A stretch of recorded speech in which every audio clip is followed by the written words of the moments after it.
మన ప్రభువును రక్షకుడైన యేసుక్రీస్తు సర్వశక్తి గల నామంలో లైఫ్ చర్చ్ వైజాగ్ నుండి మీకు శుభములు. మీరంతా క్షేమమని అనుదినము ప్రార్థిస్తూ ఉన్నాం. మీ క్షేమం కొరకై మీరు అనుదినము ఈ హోప్ ఫర్ టుడే వాక్యధానాలను అనుసరిస్తూ మీరు వ్యక్తిగతంగా ఆధ్యాత్మికంగా అభివృద్ధి పొందుతున్నారని నమ్మి దేవుని ఎంతగానో స్తుతిస్తున్నాను. మాకు కూడా దేవుడు చూపిస్తున్న కృప, ధన్యత, ప్రార్థనాపూర్వకంగా ఈ హోప్ ఫర్ టుడే వాక్యధానాలను మీ ముందుకు తీసుకొని రావడం. ఇది నా హోప్ ఫర్ టుడే వాక్యధానంలోనికి మిమ్మల్ని ఆహ్వానిస్తూ ఉన్నాను. సమూయేలు రెండవ గ్రంథం 5వ అధ్యాయం 10వ వచనం నేను చదువుతున్నాను. సమూయేలు రెండవ గ్రంథం 5వ అధ్యాయం 10వ వచనం. దావీదు అంతకంతకు వర్ధిల్లెను, సైన్యములకు అధిపతియగు యెహోవా అతనికి తోడుగా ఉండెను. దావీదు అంతకంతకు అభివృద్ధి చెందెను, వృద్ధి చెందెను, సైన్యములకు అధిపతియగు యెహోవా అతనికి తోడుగా ఉండెను.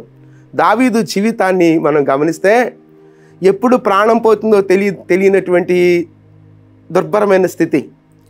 సౌలు చేతిలోంచి తరమబడడం, లేకపోతే అబ్షాలోము చేతిలోంచి తరమబడడం, అనేకమైనటువంటి ఉపద్రవాల నడుమ, అనేకమైనటువంటి అననుకూలతల నడుమ దావీదు తన ప్రాణం నిలవబెట్టుకున్నాడు. దేనిని బట్టి అంటే అది దేవుని బట్టియే. అయితే ఇప్పుడు ఈ సందర్భంలో మనం గమనించినప్పుడు దావీదు యొక్క ఉన్నత స్థితిని గురించి దేవుడు జ్ఞాపం చేస్తున్నాడు. దావీదు యొక్క ఉన్నత స్థితి గురించి. దావీదు అంతకంతకు ఎంత శ్రమ వచ్చిందో, ఎన్ని అననుకూలతలు వచ్చాయో అంతకు అంటే శ్రమ కంటే ఉన్నతంగా. శ్రమ కృంగివేసేది ఉంటుంది, శ్రమ ఆ మనిషిని లేకపోతే వ్యక్తిని ఎదగకుండా చేసేది ఉంటుంది, కానీ శ్రమ తొక్కివేస్తుంది. కానీ అంతకంటే, శ్రమ కంటే ఉన్నతంగా, అంటే ఒక బంతిని తీసుకుని గోడ కొడితే ఎంత గట్టిగా కొడితే అంత గట్టిగా వెనక్కి వస్తుందో అలాగూ అంతకంతకు దావీదు వృద్ధి చెందాడు. గల కారణం ఏంటి అని అంటే దేవుని హస్తము లేదా దేవుడు అతనికి తోడుగా ఉన్న దానిని బట్టి. కనుక మన జీవితాలలో దేవునిని తోడుగా చేసుకుంటే ఉపద్రవం ఏదైనా సరే అంతకంతకు అభివృద్ధి చెందేవారంగా ఉంటాం. అందుకే యెబ్బేజు ప్రార్థన చేశాడు, నా సరిహద్దులను విశాలపరచు ప్రభువా.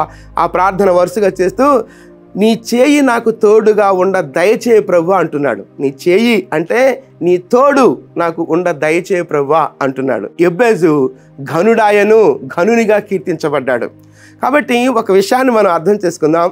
మన జీవితాలు వృద్ధి చెందాలి అని అంటే, మన జీవితాలు అంతకంతకు వృద్ధి చెందాలనంటే మన స్వప్రయోజనాన్ని బట్టి, లేకపోతే మన ఆలోచనలను బట్టి, లేకపోతే మనం చాలా తెలివితేటలు ఉపయోగించిన దానిని బట్టి కాదు, కానీ దేవుని తోడు, దేవుని హస్తం లేదా దేవుని తోడు మనకు ఉంటే, ఎల్లవేళలా ఉంటే అంతకంతకు మనం అభివృద్ధి చెందుతాం. అయితే దేవుడు తోడుగా ఉండగలిగే జీవితాలు మనకు ఉంటున్నాయా లేదా అన్నది ప్రశ్న.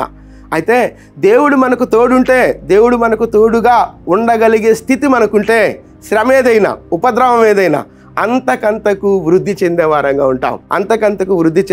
ఉంటాం. దానికి నిలువెత్తు నిదర్శనం దావీదు అంతకంతకు వృద్ధి చెందెను. సైన్యములకు అధిపతియగు యెహోవా అతనికి తోడుగా ఉండెను. నిజమే, సైన్యములకు అధిపతియగు యెహోవా నిన్న నేడు ఏకరీతిగా ఉన్న దేవుడు. నీకు తోడుగా ఉన్నాడు, నాకు తోడుగా ఉన్నాడు. మనతో ఉన్న దేవుడు ఆయనను తోడుగా చేసుకొని మన జీవితాలలో, అది ఆధ్యాత్మికంగా కావచ్చు, ఈ లోకంలో ఏ ఆశీర్వాదం మనకి ఇవ్వాలో ఆ ప్రతి ఆశీర్వాదాన్ని మనం పొందుకుందాం, వృద్ధి చెందుదాం. ఆయనను తోడుగా చేసుకోగలిగే జీవితాలుగా మన జీవితాలను మలుచుకుందాం. ప్రార్థన చేసుకుందామా? చిన్న ప్రార్థన చేస్తాను. కృప కలిగిన దేవా, దయగలిగిన మా తండ్రి, నీవు తోడుగా ఉండగలిగే జీవితాలు మాకు అనుగ్రహించమని వేడుకుంటున్నాం ప్రభా. అలా ఉన్నప్పుడు అంతకంతకు వృద్ధి చెందేవారంగా ఉంటాం ప్రభా. దానికి నిదర్శనం దావీదు జీవితాన్ని మా ముందుంచారు ప్రభా. మేము కూడా మిమ్మలను హత్తుకొని మీ మీద ఆధారపడగలిగే అనుభవాలు మేము పొందుకుంటూ అంతకంతకు వృద్ధి చెందగలిగే కృప మాకు మా కుటుంబాలకు అనుగ్రహించమని మీ కృపాహస్తాల్లోనికి మమ్మలను మేముగా సమర్పించుకుంటూ యేసుక్రీస్తు అతి శ్రేష్టమైన నామంలో ప్రార్థించి స్తుతించి వేడుకొనుచున్నాం తండ్రి. ఆమెన్. ప్రభు కృప నిత్యము మనకు తోడయుండును గాక. ఆమెన్.